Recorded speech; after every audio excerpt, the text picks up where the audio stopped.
In New York today, new video of Wendy Williams with the NYPD at her side. Wendy, how you feeling today? I know you said that you needed help. Okay, so Wendy Williams is allegedly ready to spill everything. And when I say everything, I mean she's supposedly naming names, pointing fingers, and exposing the people she believes are responsible for what happened to her. Now, we've all watched Wendy's health decline over the past few years, right? But according to rumors swirling around right now, this wasn't just some unfortunate medical situation. People are saying she was intentionally weakened, like strategically broken down, so she could be silenced and, even worse, drained financially. And if that wasn't dark enough, there are allegations floating around that she was given harmful substances over a long period of time. Like, are we talking about a slow poisoning situation? Because that's what it's starting to sound like, and the internet is absolutely spiraling over this. Now hold on, because this part is going to make you rethink everything. Wendy's son, Kevin Jr., reportedly tried to speak up about all of this way earlier, but at the time, people weren't listening. In fact, most of the public assumed he was just another opportunistic kid trying to get access to his mom's money. The narrative was ugly. People were calling him greedy, saying he was exploiting her situation. But now that more information is coming out, a lot of people are backtracking and saying, wait, maybe Kevin Jr. was telling the truth all along. And if that's the case, then we ignored someone who was literally trying to save his mother. I feel like the Guardian has not done a good job of protecting my mom. As long as she has people around who are yes people and know that she's not getting the help that she needs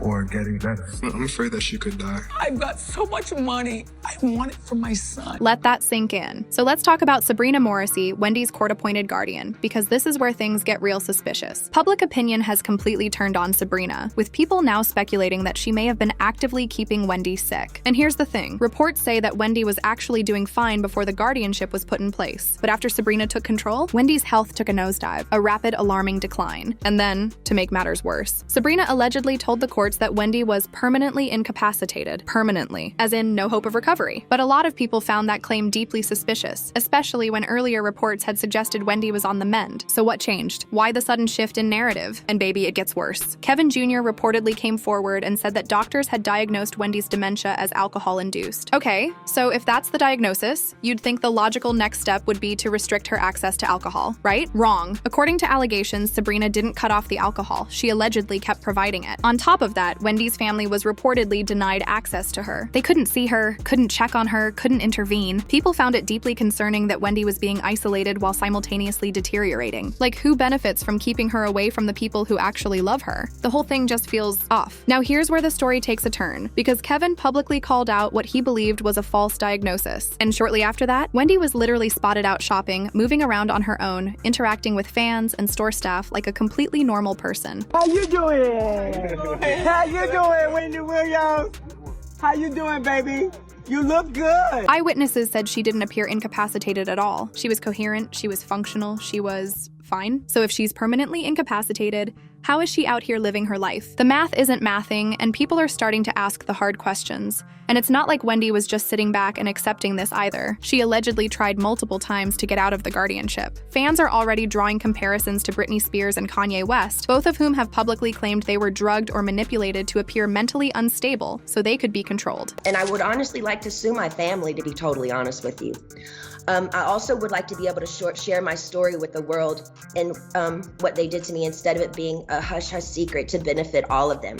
I want to be able to be heard on what they did to me. By making me keep this in for so long is not good for my heart.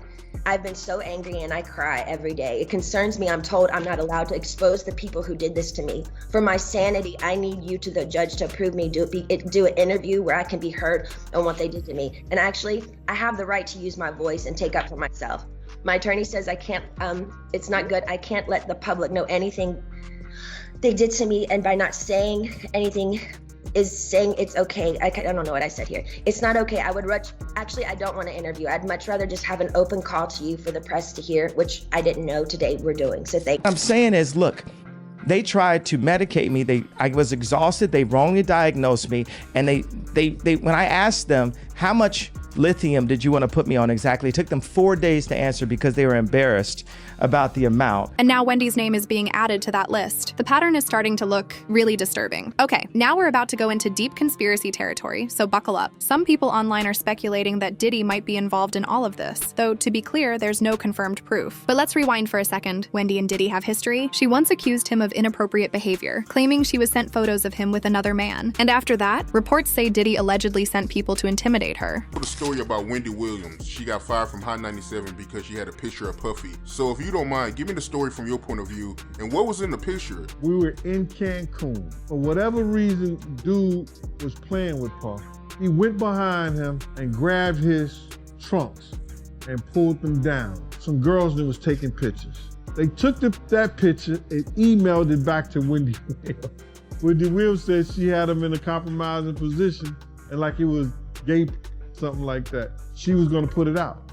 Wendy had shown people that email. Puff told Hot 97 if they didn't get rid of her before he got back in New York, that they was not gonna get any music from any of his friends, any of the record labels executives that was cool with him. Everybody was gonna boycott their station. We was out in LA for about 3 days before we landed back in New York. Wendy Williams was in the radio station in Philly. He was fired. We come from a very homosexual era of hip hop as well. There was a radio personality once upon a time. Her name was Wendy Williams, and she was practically burned at the stake for talking about such. And now it's all come full circle. There were many situations, none of which to talk about, but there were many situations back in the day in my career, and it's all coming full circle. So yeah, there's bad blood here. And people are wondering, could this go deeper than we think? Wendy also publicly questioned the whole Shine and Club shooting incident back in the day. She was one of the early voices calling out the Cassie situation before it became mainstream news. Puffy wants Cassie back. Oh, it's been all over social media. Puffy posted a picture of Michael Jackson's song, Lady in My Life, and wrote, if anyone sees Cassie this weekend, please tell her to listen to this song 100 times. I suggest don't use social media, though, to reach out. I think this is a grand overture from Puffy. I don't believe he really wants her back. I believe he probably treated her at some particular point like a possession, like a possession. And if you really care, then you'd reach out privately, not publicly. Real bad. Real bad blood. The worst blood. The worst blood. You almost wanted to run you out of New York at one point, right? Well, not run, like push you out of New York at one point. He had you ran out. You give him full credit for that? Okay, cool. He had you ran out of New York. And even though they supposedly resolved their issues at some point, a lot of people think that reconciliation was just for the cameras. I must say it's been a long time coming. Yeah. And I want to just tell you how proud I am of you. Because I don't think you get enough credit for being the first one to really cover our culture. Hip-hop culture and also hip-hop celebrities shedding light on our culture and our people, and thank you very much. In fact, during a TV interview, Diddy allegedly made an indirect threat toward Wendy by mentioning her son. And if you know anything about Wendy, you know she doesn't play about her kid. So the idea that Diddy might have had a hand in silencing her, it's not as far-fetched as it sounds to some people. As the mother of a now 16-year-old. Who I met backstage, He did? He's a great young man. Oh, thank you. Yeah. You represent a lot. When Wendy was diagnosed with dementia and aphasia, people immediately started questioning the timing. Like, was this convenient for certain powerful figures who maybe didn't want her talking anymore? You know I have lymphedema. You know what that is, correct? I know. Okay, you don't know lymphedema? All right, I'll show you. Okay. Are you ready? Sure. Okay, lymphedema is this. Do you see this right here? Look. Okay. No, look closely. Right. Hold up, please. Hold up. I can't hold it higher. Do you see? Yeah, we can see. Yeah. Okay, do you see this? Yeah. All right, it's up and down. Okay. Okay, that is, I can only feel maybe 5% of my feet. And even during her illness, Wendy still managed to express happiness over Diddy's arrest. She publicly reacted when his sentence was reduced to 4 years. She put out a statement on her Instagram at the time that read, "What is really weird is that I have been told by so many people, Wendy, you called it, including some people from my family who have said the same. To see this video on TV of Cassie getting pummeled, it was just horrific. But now you have to think, how many more times? How many people? How many more women? It's just so horrible." So even in her weakest moments, she was still commenting on him. That tells you something, doesn't it? Despite Despite being legally silenced, Wendy is still finding ways to speak out. And honestly, a lot of people feel like she didn't lose her health as much as she lost her freedom. Supporters online are calling for legal action on her behalf, demanding accountability from everyone involved in this mess. Because at this point, it's not just about Wendy anymore.